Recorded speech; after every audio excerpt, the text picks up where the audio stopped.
What was your frick it I don't care about the price moment? A skip the line ticket for the Catacombs in Paris. It's double the price. 36 euros instead of 18 euros, but there were 221 people in line when I got there, with controlled entry. People going in has to match people going out, and I was able to walk right in. Saved me at least 3 hours. Is gladly pay 6 euros an hour to skip a line. Last year was my 5-year anniversary with my girlfriend. We went to NYC and stayed in the Library Hotel. $360 per night. Thought it was too much, but she's a librarian and I kinda wanted to check it out too. No freaking regrets. It was worth every penny. So much so that it's probably going to be the go-to hotel for our yearly NYC trips now. Free wine and cheese every afternoon. 24/7 free snacks and beverages. Awesome staff. Pretty central location. Each room is themed out differently. Rooftop bar, etc. For NYC, that doesn't even seem that crazy. I paid $120 a night for a room that could barely fit the bed in it. Replacing my singing chicken alarm clock. Many years ago, my mom and I were having an absolutely no Christmas spirit holiday season. While dragging ourselves like zombies bad legs through the task of our shopping list, we came across the singing chicken alarm clock. For some reason the song tickled me so much, it immediately lifted my mood, and I, in turn, lifted my mom's. I bought a chicken, and it became a prized possession. A few years after that, I moved to the UK to start what I thought would be my new life with a boyfriend taking my chicken clock with me. Long story drama free and short. Things fell apart when I came home at the end of my visa and asked him to send my things home to me. Many items, most notably my singing chicken clock, never made it back to me. Years had passed, and the novelty alarm clock was well off the market. Sounds silly, perhaps, to pine away for a thing, but I miss the clock. I spent years looking for it online, with an I don't care about the price attitude. I found one, and purchased it, this summer, or yet. We spent $2,500 on a new mattress and another $2,000 on an adjustable base. The furniture store offered 0% APR financing for 72 months, so we went with it, and it was honestly the best decision we've ever made. After sleeping on a cheap $300 queen box spring mattress for 3 years, our backs were destroyed and our sleep quality was horrendous. We now have a king size half spring half Tempur-Pedic, and I can adjust it if he starts snoring. Our quality of life has improved tenfold. Same here. We spent way too much on a really quality bed and mattress, but I've never slept better in my life. You can't really put a price on that. Going out to eat at a high-end Michelin star restaurant. Had to make a reservation 2 months in advance. Got the drink pairing for every course. You could look at the menu online if you wanted, but that would spoil the surprise. It was the best food, drink, and service of my life for like 2 hours straight. I knew the bill would be crazy, but it was worth it.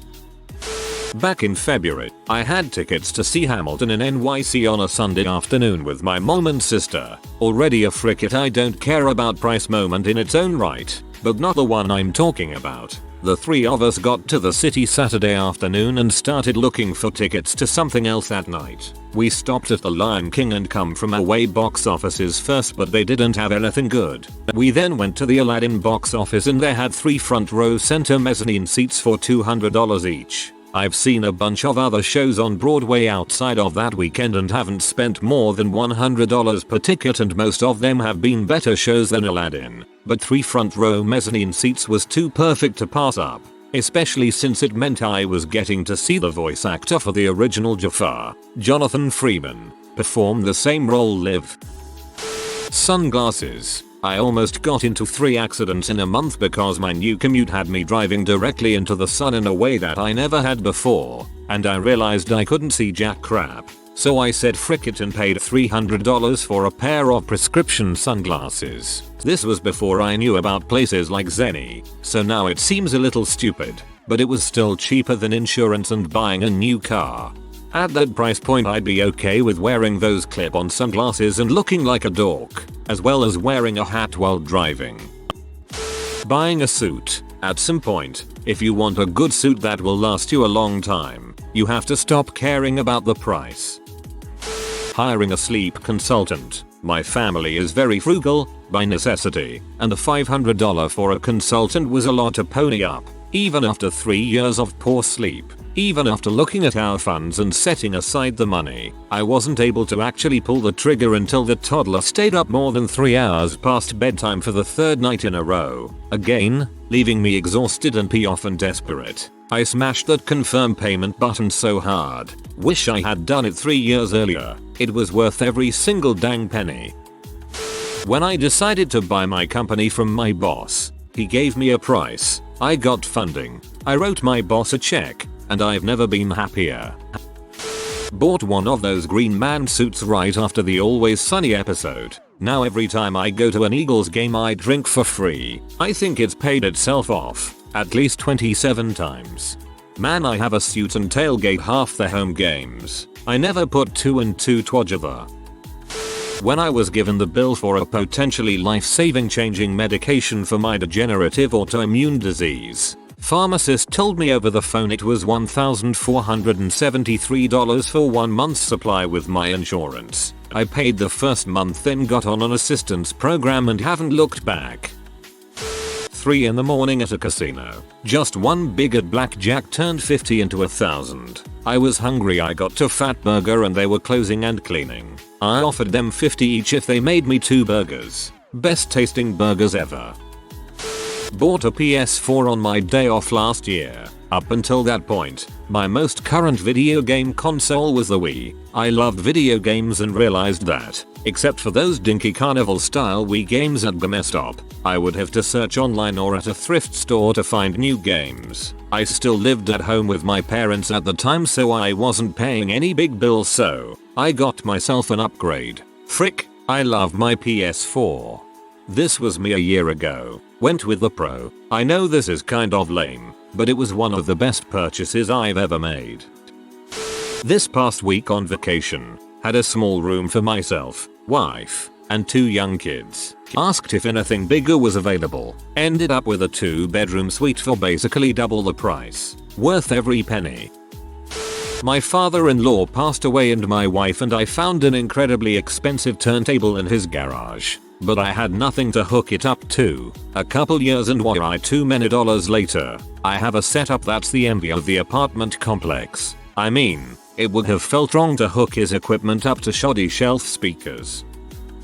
When I was in Japan, I visited the Shibuya Disney store. I found this adorable Winnie the Pooh Tsum Tsum set and I had to buy it. While I was waiting in line, I imagined giving my 2 nieces all their gifts and showing off my Tsum Tsum set. Then I imagined them asking if I got one for them, saying no, and them having disappointed, sad looks on their faces. I kept telling myself that I just wouldn't show them the set, but I couldn't shake it from my mind. So I bought 2. They were really happy with the set. That's so sweet. You wonderful human. You. Sniffle. Okay, this is a long post but worth a read, I promise. My brother and I hated each other growing up. I was admittedly horrible to him, to the point where my parents seriously considered sending me across the country to get me away from him, and the crowd I fell into that encouraged the behavior. By 16, I had smartened up. I realized my brother used to be my best friend, and, at least in the beginning, the hatred I saw wasn't really there. I created it because of my attitude. By 17, my brother and I have a weak but still loving relationship.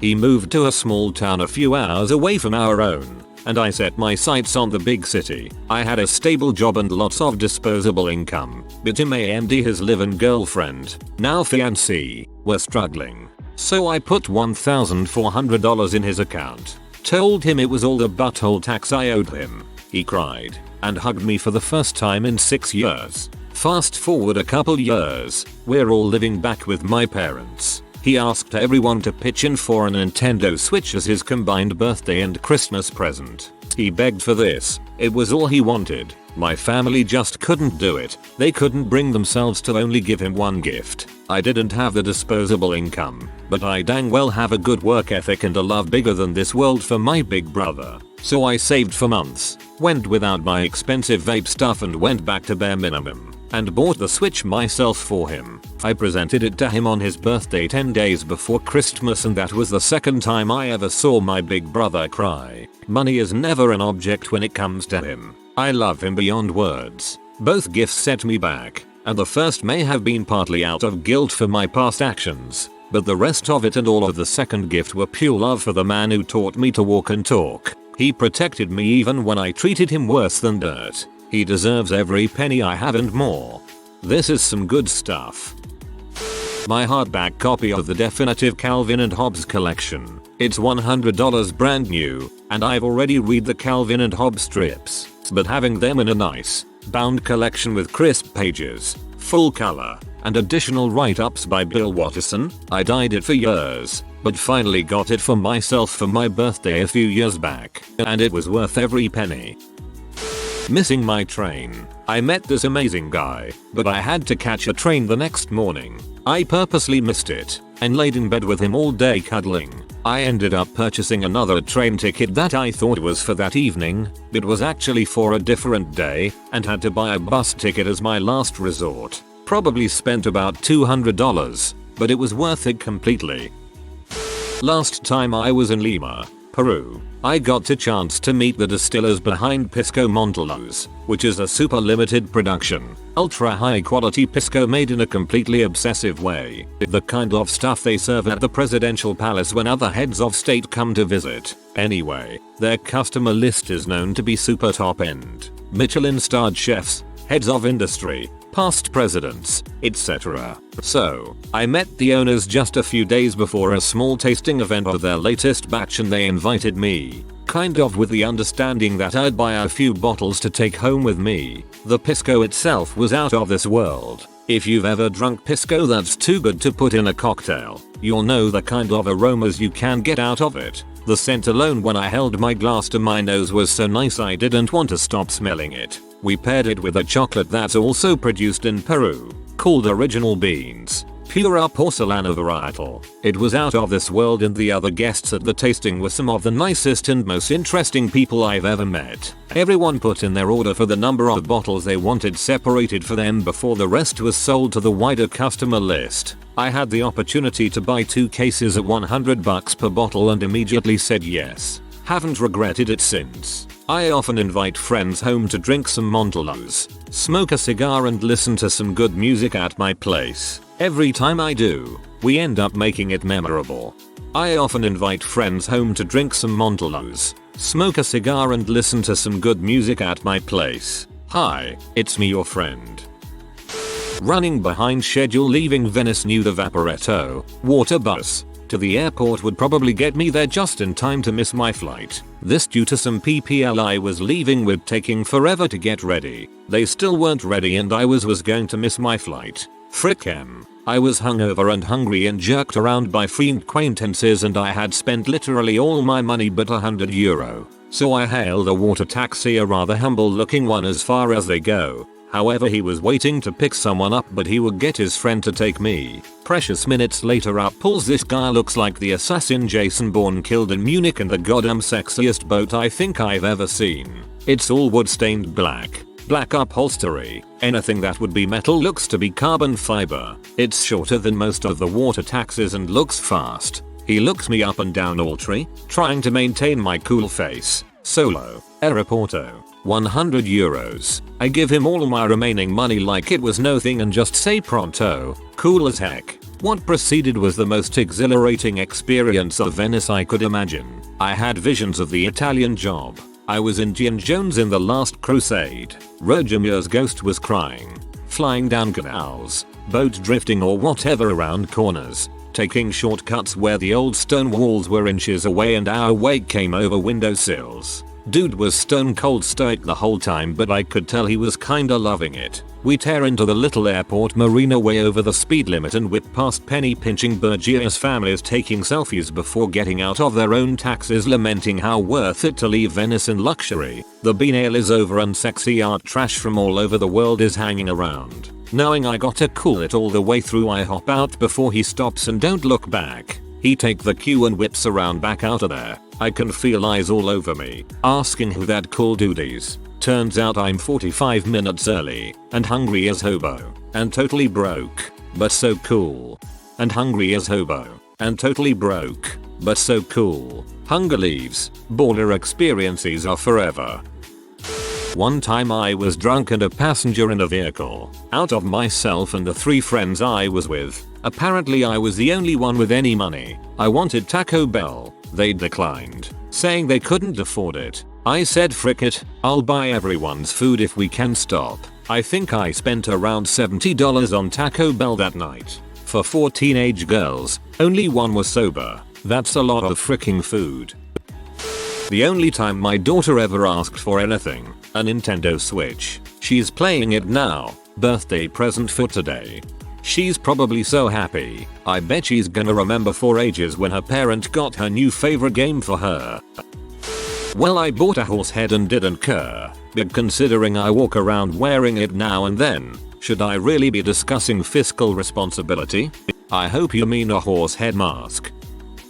My daughter's senior prom. She was a small girl, about a size 6, 5 feet 2 feet with JJ boobs. We spent so much time trying to find a dress that fit. We drove 90 miles to the nearest city and spent about 12 hours looking. She finally found a dress that fit. Took it up to the register without even looking. It was $600. Frick it, we bought it. She's since had a reduction and can wear normal clothes. Since she's had a reduction, this is basically pointless information to OP but may be helpful to others. If you have gigantic, insert body part here, try to buy what will fit the larger part of your body and then get a tailor to get the rest to fit. It's not as expensive as you'd think and it is worth every penny. I may not be capturing the essence of your question, but I'll say this. Took my parents out to eat on Sunday. Price did not matter. Money was no issue. They got what they wanted and more. I feel like every child should do this. Just treat your parents and let them enjoy the night for once. Not a big moment like this, but I recently bought myself some nice socks. I saw them in the display. I liked them. I bought them. I didn't even look at what the price was. I'm normally the type that will compare the price of every different kind and buy the cheapest one that meets my minimum standards. But this time I was like frick it, I like these socks. I'm just buying them. It felt good, but I still usually compare and research everything. Pretty much any time I buy a new bicycle, I build everything out and set a budget but almost always end up spending way more. At this point I've just accepted that if I want the bike to be the way I want, it's going to be expensive and probably more than I'd like. Honestly, getting anything exactly the way you want it is probably going to be more expensive than you like. I have a genetic disorder that causes me a lot of chronic pain. Traveling is tough on me. One time I was having a particularly nasty day of flight delays and general air travel bulls, and so on the last and longest leg of my flight I said frick it and upgraded to first class. Worth it. After traveling for about 20 hours I couldn't find the free airport shuttle back to my car. Took a cab. Best $20 I spent that whole trip. My dog wasn't eating anything we gave her. I tried some wet dog food that was kinda pricey, and she gobbles it down. Totally worth the price. If your pet suddenly won't eat dry food, but will eat wet food still, it's time for a vet visit. It's a sign of a tooth or jaw problem, usually dry food being harder to chew causing pain discomfort. My vacation to Hawaii last year. Flew out there first class, rented a convertible that I drove all over the big island and slept in a king suite that was bigger than my apartment and had an obnoxiously large soaker tub. Grand total, $4K give or take a couple hundred. Actually, $4K doesn't sound too bad. My boyfriend collects Portmeirion fine china. I knew he didn't have a teapot, so for his birthday went to this real fancy high-end kitchenware shop in town and asked them for the biggest fuck of Portmeirion teapot they had. Something I could serve enough tea for a bikey convention from. Cost a big lump, but worth it.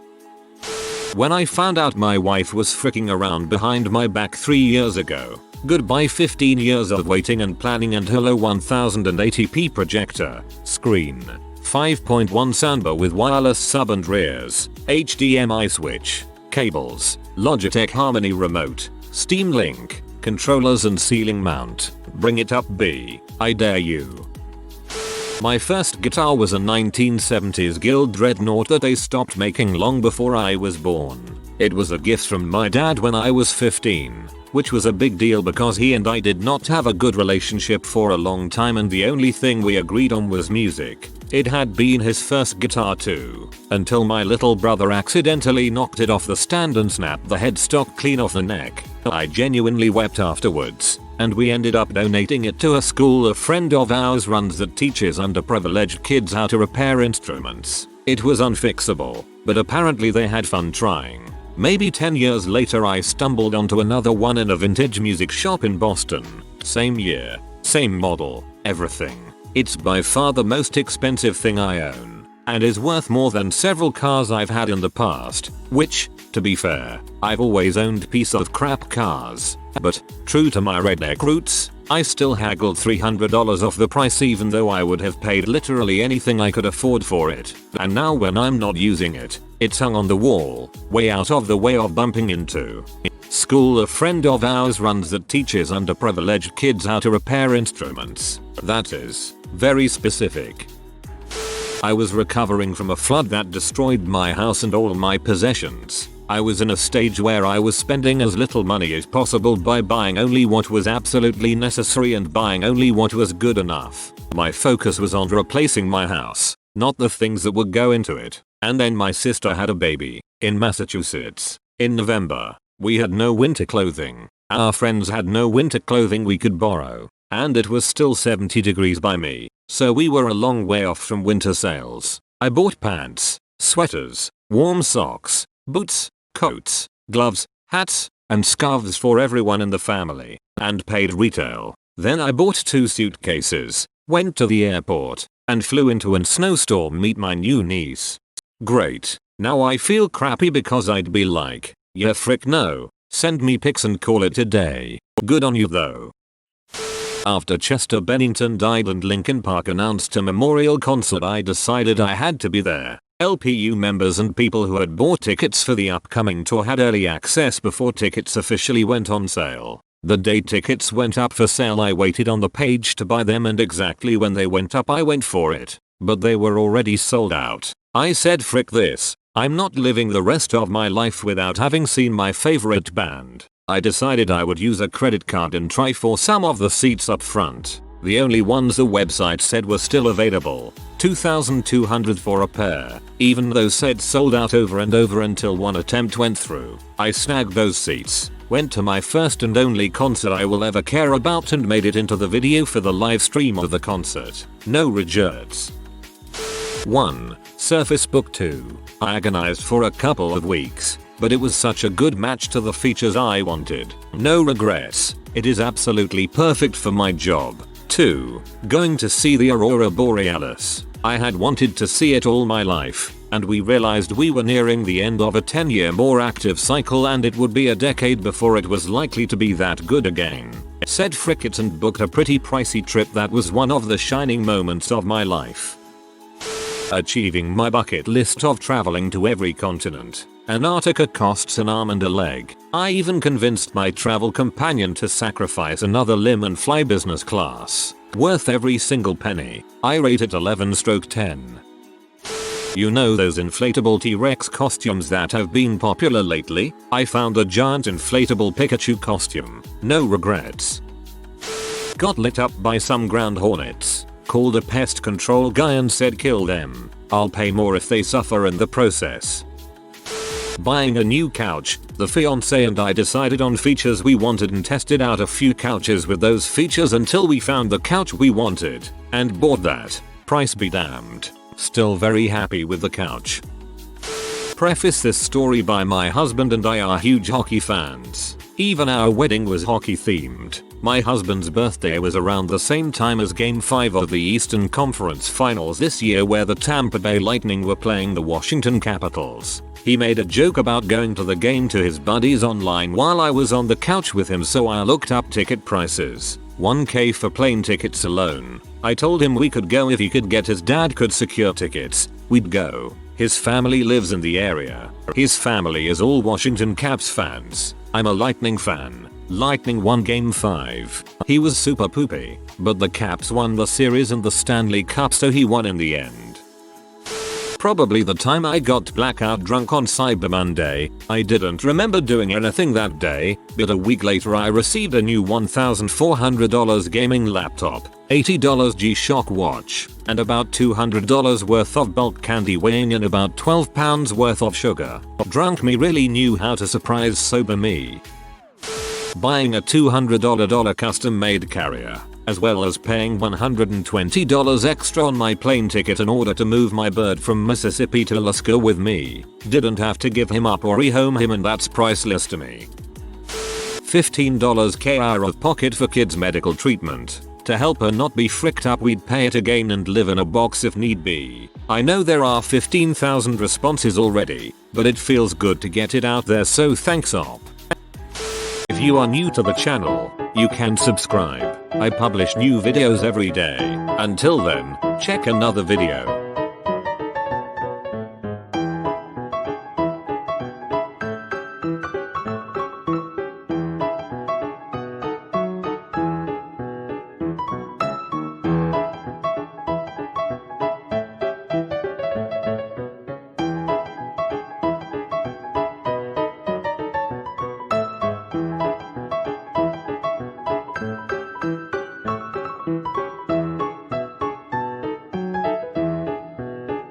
Bye for now.